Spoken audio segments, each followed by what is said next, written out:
Bonjour à tous, est-ce que vous m'entendez du coup? Super.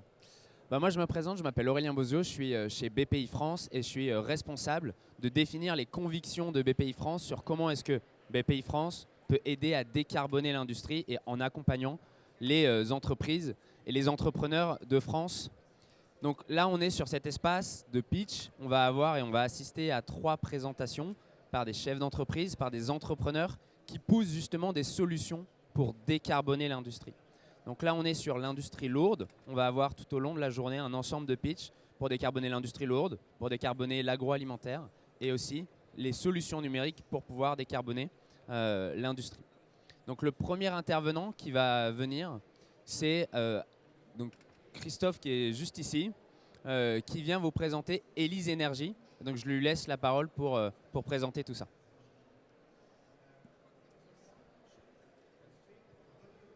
Bonjour à tous. Alors on va partir d'un constat, je pense qu'on partage tous.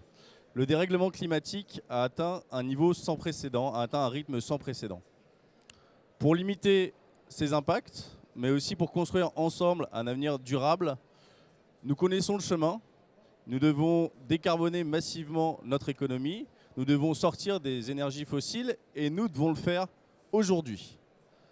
Malheureusement, ce chemin est difficile à suivre.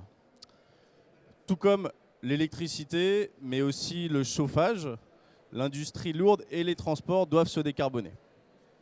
Élise Énergie s'est donné comme mission de participer à ce défi, à répondre à ce besoin en proposant des molécules bas carbone, des carburants durables pour répondre aux besoins de décarbonation du transport aérien, maritime et aussi à l'industrie chimique.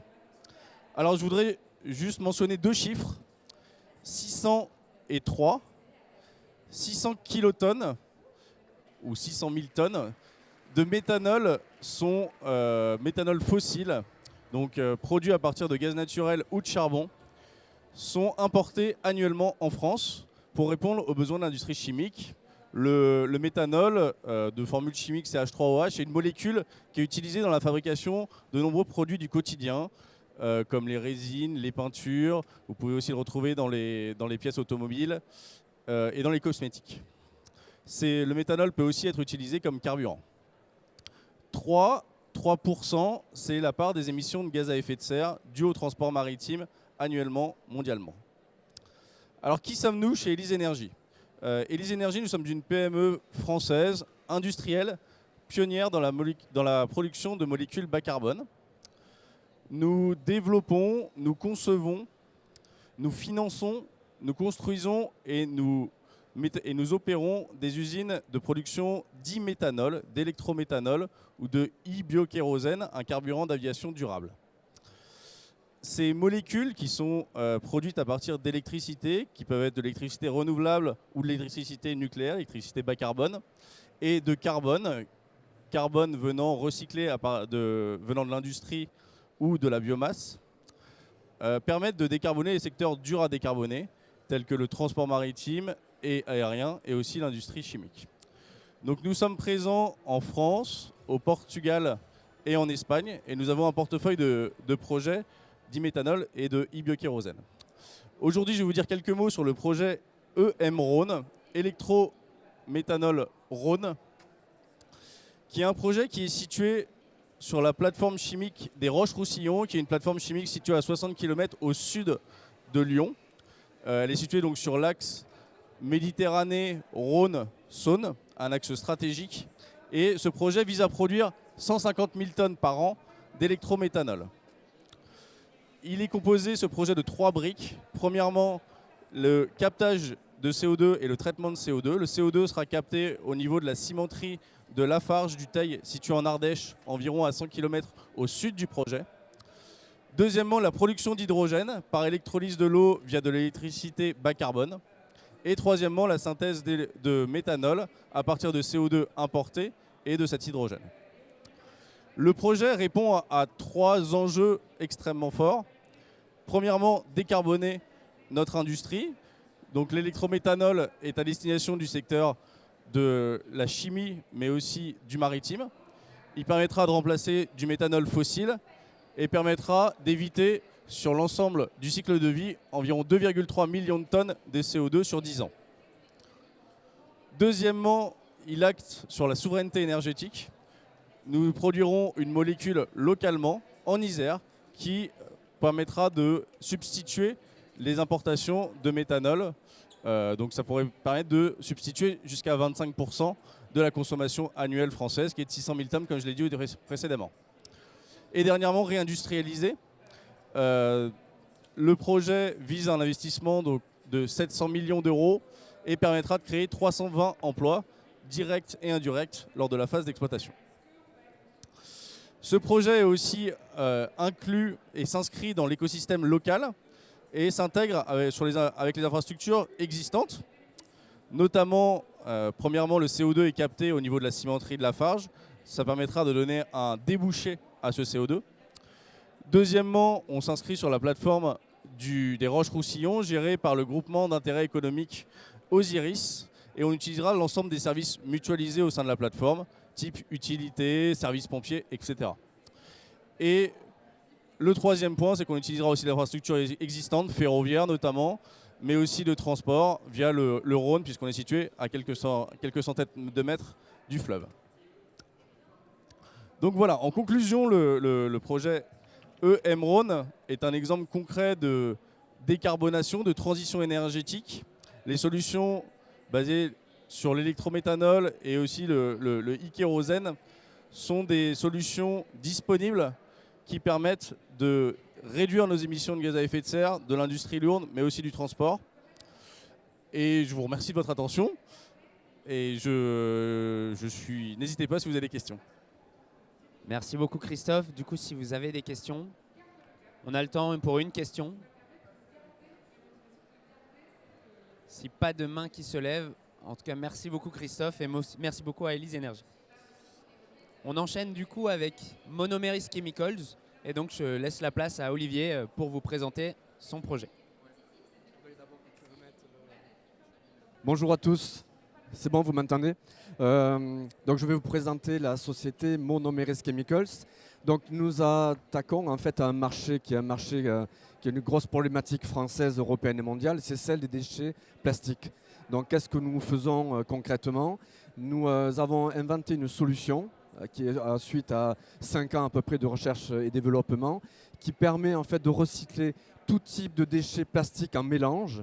Et ça, c'est vraiment l'opportunité, c'est le mélange de tout type de déchets plastiques, de pouvoir les valoriser en matière première, c'est-à-dire en monomère, utile aux industriels. Et nous rentrons en fait dans une boucle d'économie circulaire. Et c'est une opportunité de marché qui apporte une réponse intéressante justement à la valorisation des déchets plastiques, puisque dans le monde, il n'y a que 9% des déchets plastiques qui sont valorisés. En Europe, on est à peu près à 35% et en France, on est à 23%, on est en bas de l'échelle. D'ailleurs, on paye chaque année 1,5 milliard d'euros d'amende dans l'Union européenne pour insuffisance du recyclage des emballages plastiques. Et nous apportons enfin une réponse qui permet de traiter tous ces déchets plastiques en mélange. Alors concrètement, comment ça se présente? C'est un format machine que l'on va installer directement chez l'industriel ou dans un site d'enfouissement de déchets ou dans un incinérateur. Et dans le cadre de la décarbonation de l'industrie, pour 1 tonne de déchets recyclés, c'est 4 tonnes de CO2 évitées. Et notamment, on rentre dans le cadre de l'ADEME qui a mis au point avec notre fonds d'investissement Team Force de Planète le dividende de climat. Et pour gagner un dividende de climat, c'est 1 tonne de CO2 évité. Donc, dans le cadre de nos machines, une machine traite à peu près 10 000 tonnes de déchets par an, pour un format container de 5 mètres à peu près sur 2,30 de large. Ces 10 000 tonnes sont transformées à peu près à 9 400 tonnes de monomères. Ça peut être donc de l'éthylène, du propylène, du butadiène si on fait des pneus ou d'autres types de molécules. Donc ces molécules sont produites du coup en France, sur place, grâce aux déchets plastiques qui deviennent une ressource à forte valeur ajoutée. Et que l'on va ensuite, cette ressource-là, cette nouvelle matière, on va le revendre aux industriels qui vont soit refaire du plastique à partir de matières recyclées. C'est une obligation d'ailleurs au niveau de l'Union européenne que 30% des nouveaux plastiques doivent comporter à partir de 2030 30% justement de matière recyclée. Donc c'est une opportunité parce que nous, on restitue la matière à l'état vierge. Ou alors, deuxième élément pour ceux qui en ont besoin, c'est aussi un problème en Europe et chez les industriels, c'est que cette matière, le plastique ou le déchet de plastique que l'on transforme en ressources, on peut également en produire de l'énergie. Alors, ce n'est pas forcément le but de l'entreprise, nous n'est plus dans l'économie circulaire, mais comme on l'initie en Inde par exemple, on contribue à décarboner également l'énergie indienne qui est issue du charbon, avec de l'hydrogène que l'on produit et un gaz alternatif qui va être utile à ces industriels. Donc voilà, donc on a deux branches, branche économie circulaire, branche énergie. Donc merci pour votre attention. Je remercie évidemment la BPI localement qui a contribué à industrialiser cette entreprise qui est basée à Avelin, pas très loin de Lille. On remercie aussi les Hauts-de-France qui ont contribué à cette entreprise de naître, puisque après 5 ans de R&D, on est passé enfin en phase d'industriel et les premiers clients sont livrés cette année. Voilà, merci pour votre attention. Merci beaucoup Olivier. Pareil, si vous avez des questions, n'hésitez pas. Allez. Bonjour monsieur. On a l'habitude de dire que le plastique, vous m'entendez? On a l'habitude d'entendre que le plastique, on ne peut le recycler que 2 fois maximum dans sa vie, qui se détériore au gré des recyclages. Quelle est l'histoire par rapport au vôtre? Merci, c'est une très bonne question. Donc, il faut savoir que nous, on fait du recyclage ionique, c'est-à-dire c'est à partir de sel fondu. Donc, on fait partie de la branche de la chimie verte. D'accord? Donc, quand vous dites de façon très juste que que le cycle de reproduction de plastique recyclé, il n'est que de 2 cycles, en fait, c'est vrai pour le recyclage mécanique. Alors, nous, on est complémentaires au recyclage mécanique. C'est-à-dire qu'aujourd'hui, jusqu'à présent en Europe et dans le monde, le recyclage mécanique atteint un plafond de verre. 35% de recyclage en Europe. Pourquoi on ne peut pas aller plus haut? C'est parce que le recyclage mécanique manque de réponses technologiques pour faire mieux. On va peut-être pouvoir progresser, pouvoir améliorer les tris. Il y a des sociétés, par exemple, comme Ineo, font du tri de D3E de façon extrêmement complexe, qui sont présents ici. Mais c'est difficile de faire mieux et nos machines le permettent. Alors, avec nos machines, on restitue la matière à l'état vierge. C'est-à-dire quand on fait des monomères, il n'y a pas de monomères recyclés. Quand on parle d'éthylène circulaire, par exemple Total, Sabic, les industries de la pétrochimie parlent de plus en plus d'éthylène circulaire. Ça veut dire qu'il est issu en fait du recyclage. Donc on évite en fait l'extraction de pétrole, on évite le vapocraquage et on évite une catastrophe écologique. Mais de ce fait, le fait de restituer cette matière à l'état vierge, on peut la réutiliser de façon infinie dans une boucle circulaire. Et dans le monde, on a 2 milliards de tonnes de déchets plastiques en ce moment. C'est une catastrophe. La production annuelle du plastique dans le monde, elle est de 500 millions de tonnes. Alors si le monde devenait intelligent, on pourrait dire on achète des machines pour faire du recyclage mécanique, on achète des machines en complément de monomérisme pour faire le recyclage chimique, et on rentre dans une boucle circulaire où on n'a plus besoin de la pétrochimie pour faire de l'extraction de pétrole et qui a des impacts énormes sur l'environnement. Et on pourrait être autosuffisant en fait, dans la production nouvelle de plastique recyclé. Voilà. Mais le monde est fait ainsi. J'ai du mal à croire qu'on puisse en sortir avec ça. Mais quand même, on fait un pas significatif dans l'environnement grâce à des solutions comme Monomeris Chemicals ou d'autres sociétés qui font très bien du recyclage mécanique dont on est complémentaire. Merci beaucoup. Si vous voulez, voilà, on a encore le temps pour une petite question. Merci. Bonjour. Merci pour votre présentation. En fait, j'avais une question concernant le pourcentage de matière que vous arrivez à recycler à partir d'une masse de matière en déchets. Vous pouvez sortir combien de pourcentage réutilisable, s'il vous plaît?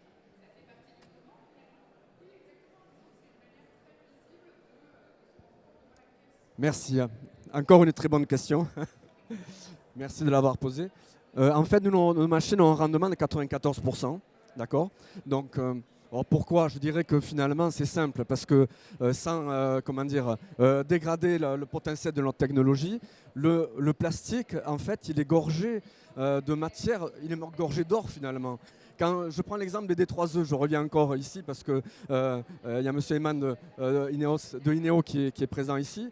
Dans les D3E, il y a de l'or. Je prends l'exemple de l'antimoine. L'antimoine, c'est un matériau critique dans l'Union européenne. On importe l'antimoine de Chine, d'accord? Et le marché actuellement est très complexe. Il est passé de 7 000 $ à 55 000 $ la tonne en 6 mois. Alors qu'il y a énormément de D3E en Europe. 39 millions de tonnes de D3E en Europe. Donc on peut extraire de l'or dans nos déchets. Dans le plastique courant, les déchets d'emballage, qui sont très faciles pour nous à recycler, à en transformer en matière première. On peut en extraire donc 92% de mix de monomères. Et dans ce mix de monomères, par exemple, on va retrouver de l'éthylène. 30-40%. En fait, tout dépend de la nature du plastique en amont et de la formulation que l'on va réaliser. L'éthylène, aujourd'hui, évidemment, on le fait venir, on l'importe d'Arabie Saoudite. Ben, on a la possibilité, en recyclant les déchets via nos machines, d'avoir une production locale et d'éviter de l'importer. Parce que, et de ce fait, nos polyméristes français, donc ceux qui vont produire de l'éthylène, mais aussi l'industrie agroalimentaire, mais aussi l'industrie de de la pharmacie. Par exemple, on extrait du propylène. Du propylène, en fait, quand vous prenez des Doliprane, il y a du propylène à l'intérieur. Donc on n'est pas obligé de réutiliser nos mix de monomères également pour produire du plastique. On peut très bien produire autre chose parce que c'est le gaz le plus utilisé dans le monde, c'est 220 millions de tonnes par an. Évidemment, ça va tripler d'ici 30 ans puisque le marché du plastique va tripler. Mais quand même, on a une opportunité de marché en France et en Europe en utilisant des machines comme les nôtres et en faisant une extraction, une valorisation matière à forte valeur ajoutée et en faisant en sorte que notre déchet plastique devienne vraiment une ressource et non plus un déchet. Voilà. Et pour finir pour répondre à votre question, quand je parle de 92%, c'est un mix de monomères, c'est en gaz. Mais ce qui reste, c'est des fois des métaux un peu plus lourds. On peut également le récupérer. Je prends l'exemple de l'encre. Tous les pigments en fait, d'encre vont tomber dans un bac puisque ce n'est pas gazeux, c'est un peu plus lourd, c'est de la poudre. Cette poudre-là, on va la récupérer et on va la revendre en fait, pour des pigments à des sociétés qui produisent de la peinture. Et là, c'est pareil, c'est bien aussi d'utiliser un pigment qui est issu de nos bouteilles ou de nos déchets d'emballage et qui a une véritable utilité. Et comme ça, on évite d'incinérer, on évite d'enfouir et on respecte l'environnement et on décarbone l'industrie. Voilà. Merci beaucoup, Olivier. Du coup, on a fini avec les questions. Merci beaucoup, en tout cas, à Monoméris. On va passer maintenant au tout début. Hop, voilà. Donc Vincent, si tu veux, je te laisse la parole. Merci. Bonjour, enchanté, Vincent Piepiora, président d'Energo. Alors, je vais faire une présentation le plus rapidement possible parce qu'il y a pas mal d'infos. Attends, je vais me pousser pour que tout le monde voit. Donc ça, c'est une solution qu'on propose qui est de faire du biométhanol à partir de biogaz grâce à notre technologie. Donc pourquoi on a choisi cette voie-là? Vous avez un gisement de déchets assez important en Europe, des gisements de déchets agricoles qui sont difficilement accessibles parfois en zone rurale, donc difficile d'avoir un accès au réseau gazier. Donc les gisements biogaz sont là, mais la connexion au réseau gazier n'est pas disponible. On a accès à une ressource donc, peu chère de biogaz disponible avec du méthane et du CO2. Alors là, il y a eu un petit problème de mise en page, mais c'est pas grave. Et nous, on a développé une solution technologique qui permet de changer tout ce biogaz, donc le méthane et le CO2, directement en sortie du méthaniseur en biométhanol. Donc ça, c'est grâce à notre technologie qui est constituée d'un petit reformeur et d'une méthanolation. Donc, ce qui nous permet d'avoir accès à une ressource peu chère qui est le biogaz, à un gaz difficilement transportable. Et nous, on va le transformer en méthanol qui est un alcool donc, liquide à température et pression ambiante.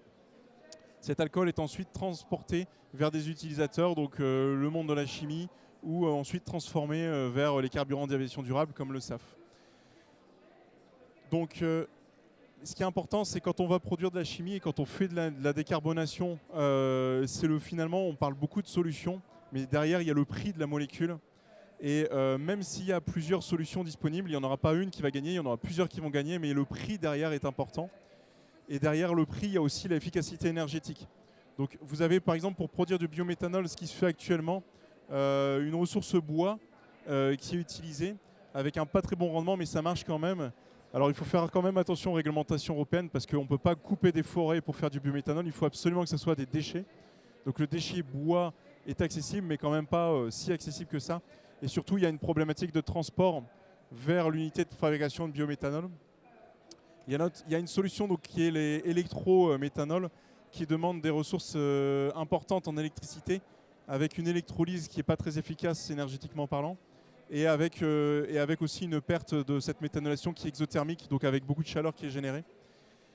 Donc c'est intéressant de le faire, mais si on n'a pas accès à une ressource électrique peu chère, c'est compliqué d'avoir un e-méthanol compétitif. Et notre solution, grâce à notre technologie qui a un reformage à basse température, on est capable d'avoir une efficacité énergétique importante, couplée à un prix du biogaz en euros du mégawattheure qui est assez faible.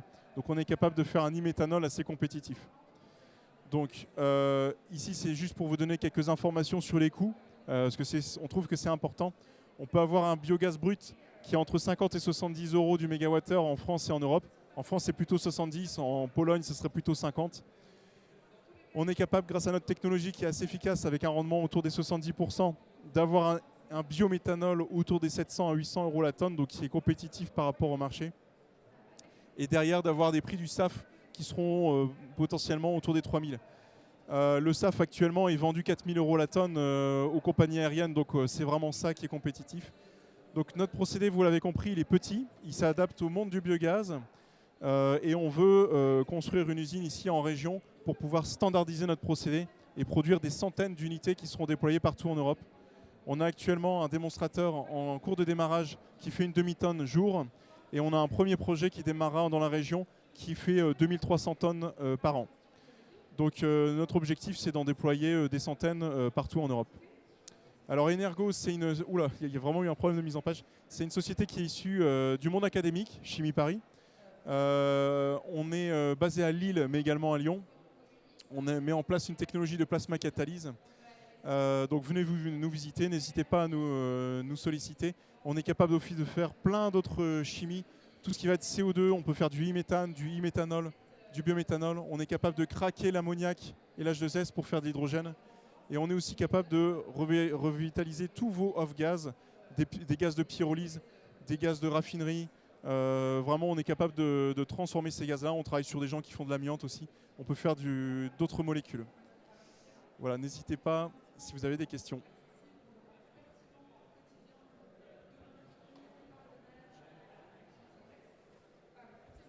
Yes. Est-ce qu'il y a une question? N'hésitez pas, hein, ne soyez pas timide.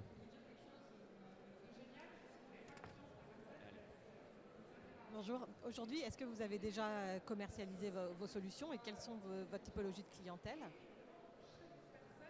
Alors, on a un démonstrateur d'une demi-tonne qui est en cours de démarrage et pour le moment, on ne commercialise pas la solution.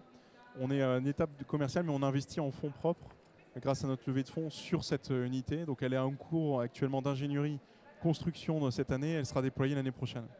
Et après, elle sera commercialisable.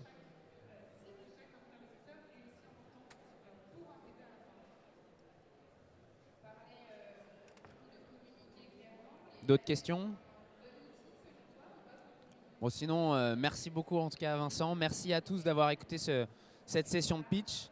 Et merci à nos 3 intervenants qui vous ont présenté des solutions pour essayer de décarboner l'industrie lourde. Et il y a des solutions, donc il faut vraiment pousser. N'hésitez pas à donner vos contacts si vous êtes intéressés. C'est des apporteurs de solutions et ils ont besoin de vous aussi pour se lancer. Merci beaucoup et à très bientôt.